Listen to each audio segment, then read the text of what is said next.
Hello and welcome back to X-Plane 11. Thank you very much for joining me in this video. Part 3 of 3, I guess, of the review and first impressions for the JustFlight T1 A Advanced Trainer, available on the JustFlight website for £30. And yeah, so far it's been pretty good, pretty smooth sailing. A very sensitive aircraft, feels great, and we're flying towards the Daventry VOR currently at quite a rate of knots before we start an approach towards RAF Fairford by 10 towards Bryce Norton, and then of course to Fairford. Now, what I'm going to be doing now is just lifting the nose of this aircraft, getting ourselves back up to about 3,000 feet. While maintaining our speed as best as we can, like so.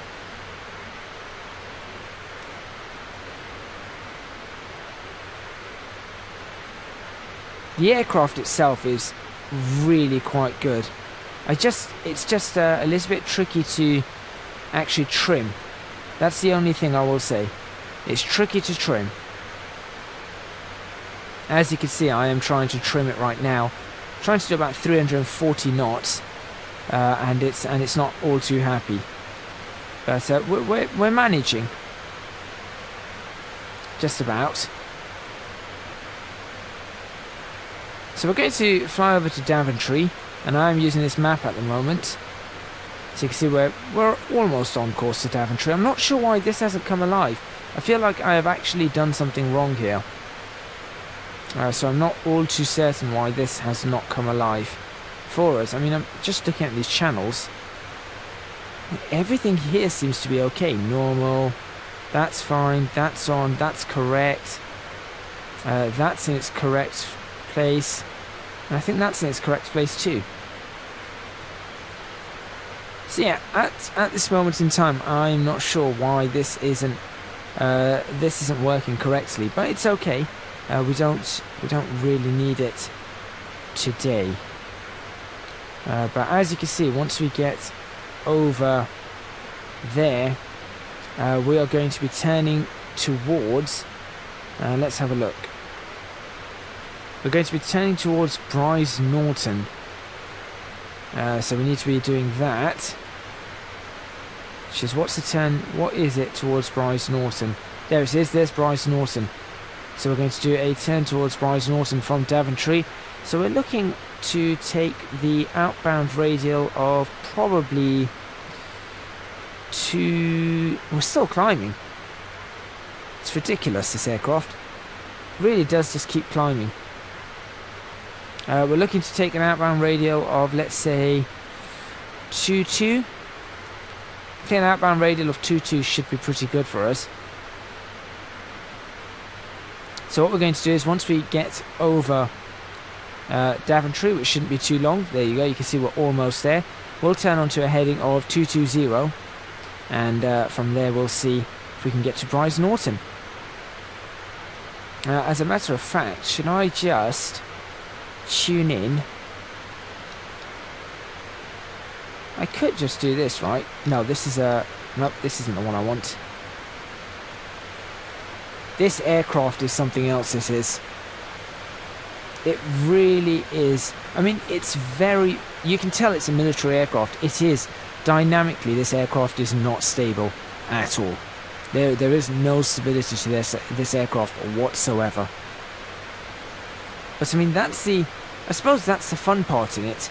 But, it does take a little bit of getting used to, and as you can see, I'm not quite used to it. Right, we're entering Daventry's, we've entered the compass rose there on the map, so that means we're fairly close. What I need to do, so I wish I could actually do this, but I don't think I can. It's okay, we know what we're doing.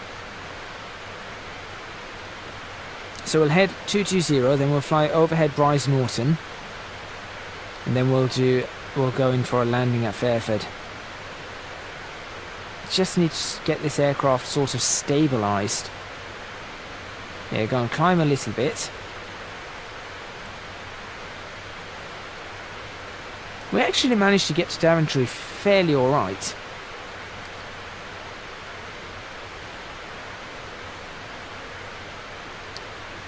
Of course, I don't know if there are any autopilot systems on this aircraft. I don't think so. I think it's one of those where you just really have to know how to fly the aircraft and really trim it correctly. Which is what I am trying to do currently. Turn to a heading of 220.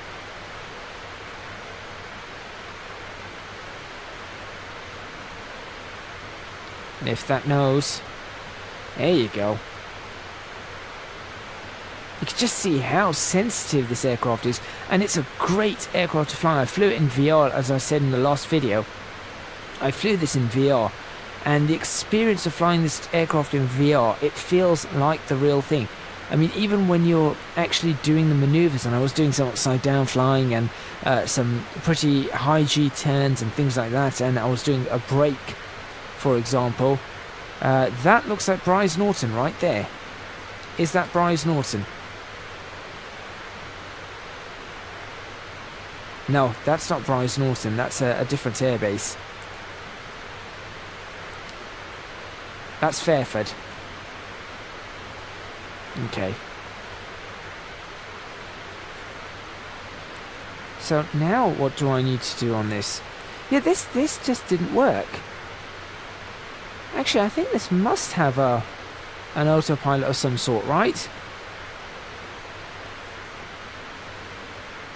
It has to have an autopilot of some sort. I just don't know how to use it yet.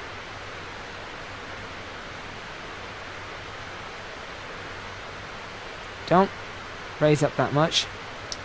Panel lights can now go off. We don't need them. And we're doing okay. I mean, you can just see how easy it is to turn this aircraft. It's really that easy an aircraft to actually fly, in that sense anyway. Right. No, we're not trying to descend yet. Let's go. There we go. So we'll just keep on a heading of 220, taking a look, keeping a lookout for Bryce Norton. As I said, I do wonder why this didn't work. I'm a little bit curious about that. Come on.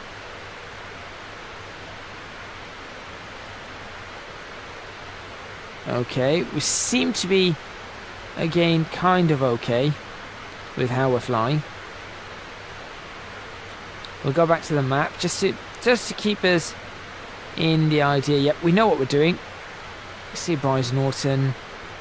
We are climbing ever so slightly. I will have to fix that. Come on, bring that trim down. There you go, nose trim's coming down. Still climbing. We're doing 310 knots. Take another quick look outside at this aircraft. That is absolutely stunning, that is. And once again, we're in a descent. I feel like this aircraft is ridiculously unstable, but of course, as I said, that is what military aircraft do. Echo Golf Tango November, we're crossing right over that.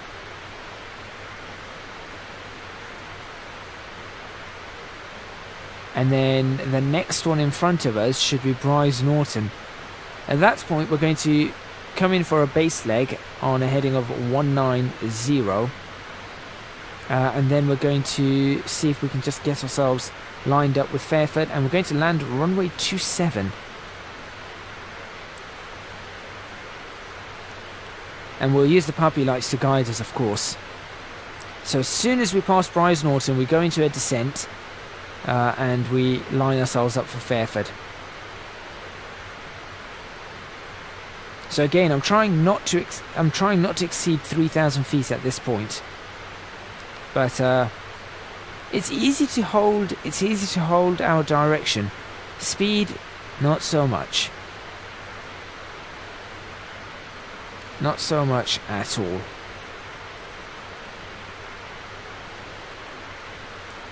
Right. I mean, not speed, altitude. Speed is also easy. It's the altitude that's a bit of a problem. A few stutters here and there, but I don't think that's the aircraft. I think that's my sim playing up.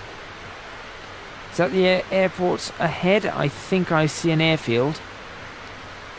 So let's have a look. I think that is Prize Norton, just there. That there, I think, might be Bryce Norton.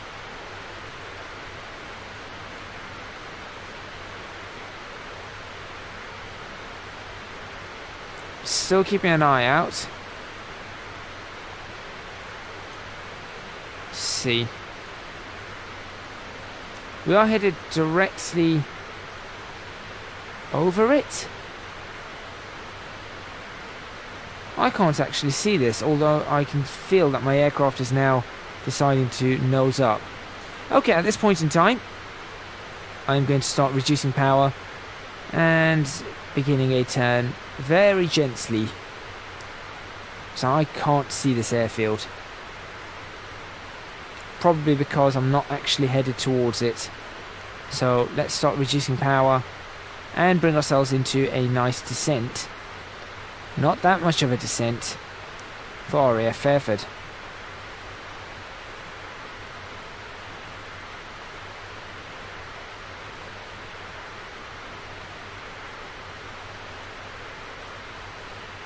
That's a far greater descent than I wanted.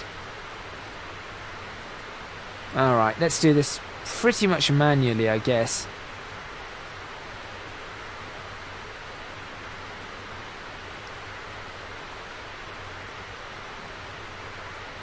Still no idea where Bryce Norton is.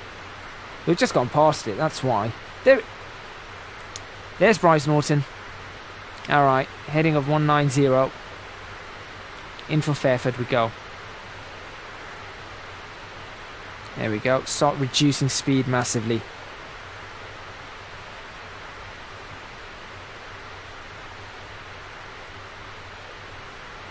Looking for Fairford. Can't actually see it.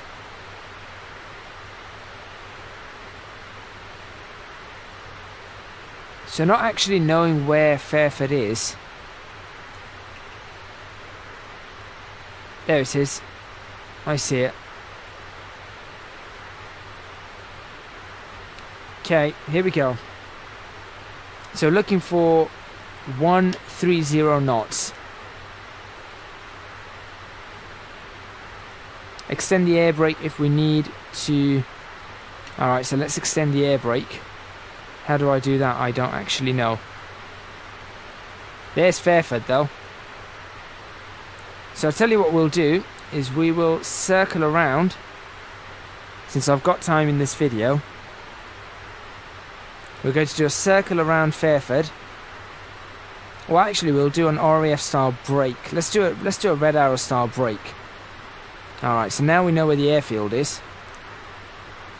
So we'll go, stay up around 220 knots. Give it around this kind of...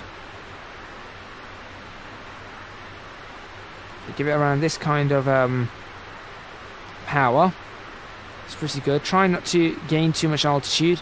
It's very difficult, this aircraft. I think in X-Plane maybe I need to add some more stability to my controls. Alright, so there's Fairford, and brake. Come on.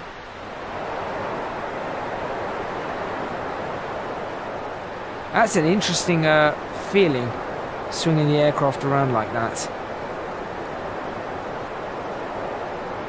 So we lift the nose up, gain a substantial amount of altitude, and then we brake, and then I guess what I'm going to do is I'm actually going to do a weird circle for landing. So let's do a really weird circle for landing. Stop. Right, let's start reducing speed and bring in a circle for landing.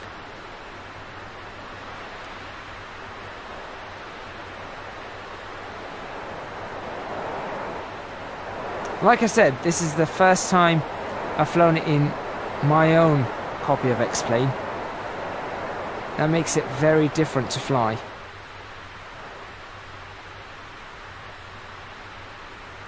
Now there's the runway. I don't think this is going to be a very good landing, personally. I guess we just loop and loop. Let's do something similar to what the space shuttle does. We'll just make another loop out of it. Yeah, we'll just pretend that we're doing an interesting spiral descent. And that's also allowing us to shed off a lot of speed, I think. Pulling the aircraft around like that.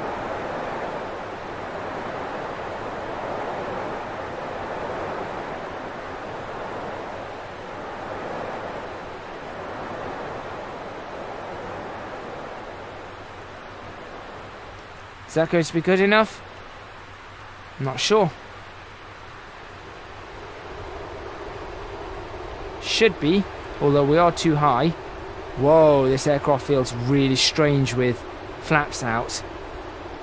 This aircraft feels incredibly strange with flaps out. Alright, nose down. Let's just get ourselves lined up.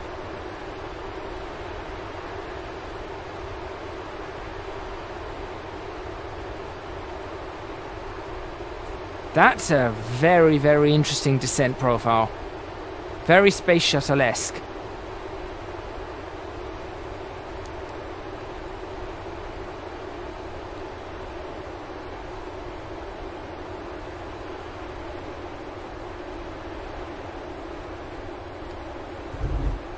And we are down. That is a rough landing on the brakes.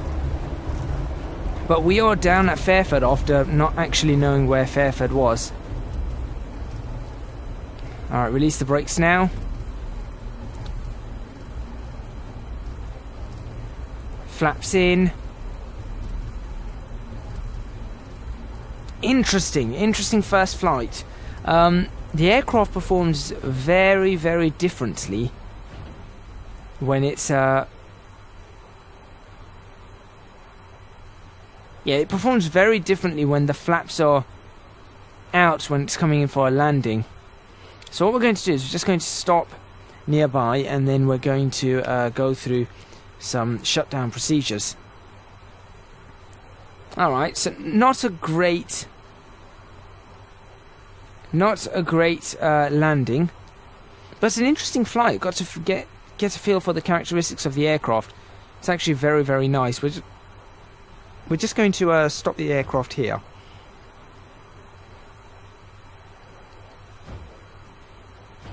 Come on. Yeah, we'll stop the aircraft right here. There we go. Alright, let's make sure that the parking brake is in fact engaged. So we'll do that first. Thank you. Alright, and then we shall see what we actually have.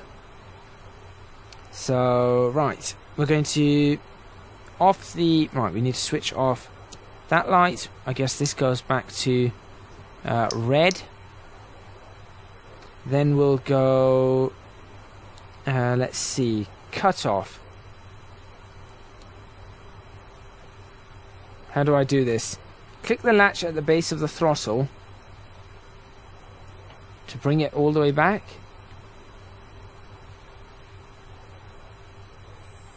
There we go. That's now latched in right the way to cut off. That's shutting the engine down. Right, so this can go to... Let's see. I guess we switch this off. That goes off. That goes to... off. I think that's off. Yep, that goes to off.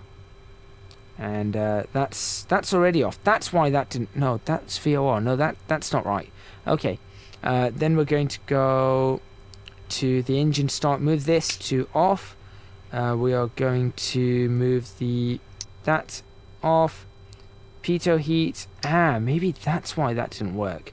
I doubt it. Peter heat shouldn't really have been needed today. And then this needs to come up to the off position if I can grab it.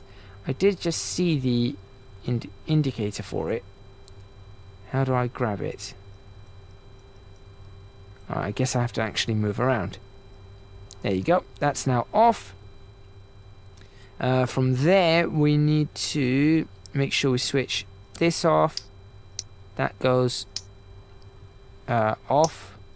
Hang on, that's off. There we go. Now that needs to be off. That's fine.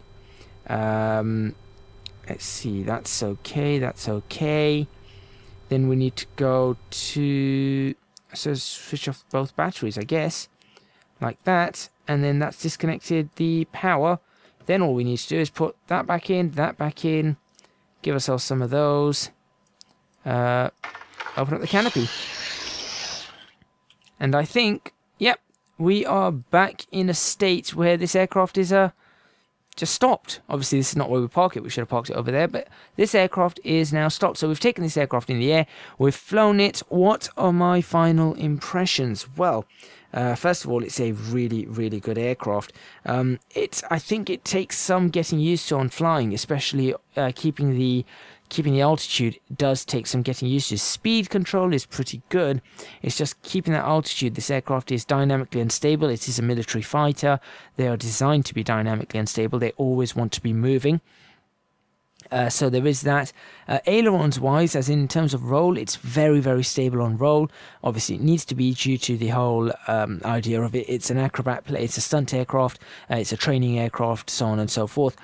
So there is that to take into consideration. I think it takes a little bit of getting used to, which is obviously something that I haven't done just yet, but I'm sure I will be getting used to it in due course. I do want to fly this a little bit more. I intend to take this out on the Mach loop around Wales, so I intend to do that once I've got a few more hours in that, and of course I will be recording that. The detail, the attention to detail on this aircraft is absolutely incredible. It's a fantastically modelled aircraft, fantastically textured aircraft, and inside, what I showed you is only a demonstration. It's only the tip of the iceberg on what this aircraft does. It comes with a 94-page manual. There is so much in this aircraft that you can have a look at. Sorry, not 94 pages, 93 pages. But, you know, there is so much in this aircraft that is that works, that is of use. You know, the standby instruments, it goes through a whole bunch of things. For example, ILS localizer, tack and bearing warnings, how this HSI works properly, and what's going to happen and how it's going to actually work. See, that nav was not on, so I assumed at that point that nav was available, but I don't know. Hang on a second, I think I know what I might have done wrong. I remember seeing something about... that's what I did wrong. That is simply what I did wrong. It should have been... That's what it should have been. All this time ILS was on. That's what caused the issue. Otherwise this would have worked. In fact, I'm assuming if I just quickly give this a little bit of battery power and switch which one on? Switch that on. There you go. It works. Well done me. So that's all that went wrong with that. Not a problem. I'm sure I shall remember that next time. But there we go. That is a quick demonstration and my first impressions, of course, and the first time actually flying it properly, aside from the VR demonstration that I had, of this JustFlight Hawk, the T1A Advanced Trainer. Thank you very much for watching. Please remember to hit the like button if you like this video, subscribe to the channel for more videos on X-Plane 11, leave a comment in the comments box below letting me know what you think. I'm sure I'm going to add that as an annotation when I'm wondering why this isn't working, that I did not click this button here, and that's why this didn't actually work the entire way through. But anyway, like I said, thank you very much for watching. If you're not following me on Twitch, please consider following me on Twitch at twitch.tv/ECGadget and on social media at ECGadgetLP for both Twitter and Instagram. That's all from me, and I'll see you guys next time in X-Plane 11.